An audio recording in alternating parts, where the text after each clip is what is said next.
నా పేరు శ్యామ్ సుందర్, నాది హన్మకొండ లోకల్. గత 6 నెలలుగా నేను ఈ స్టోన్ తోటి చాలా తీవ్రంగా బాధపడుతున్నాను. తెలిసిన వాళ్ళతో ఒకటి, రెండోది మా అత్తగారు ఇందులో పనిచేస్తారు. సత్యనారాయణ మేడం దగ్గరికి వచ్చినాక అన్ని టెస్టులు చాలా బాగా రిసీవ్ చేసుకుని మంచిగా చూసుకొని ఆపరేషన్ సక్సెస్ చేశాను. ఇప్పుడు హ్యాపీగా ఉన్నాను. No problem. ఓకే. అయితే ఇందులో ఆపరేషన్ చేసిన డాక్టర్ వచ్చేసి శివప్రసాద్ డాక్టర్ గారు.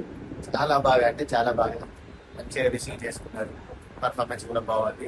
సార్కు ధన్యవాదాలు. సంధ్యారాణి మేడం కూడా చాలా చాలా బాగా చూసుకున్నారు. రౌండ్స్కి వచ్చినప్పుడల్లా నన్ను అడగడం కానీ ఎట్లా మెడిసిన్ వాడవాలి ఇవన్నీ చెప్పడం జరిగింది. ఆ మేడం గారికి కూడా ధన్యవాదాలు.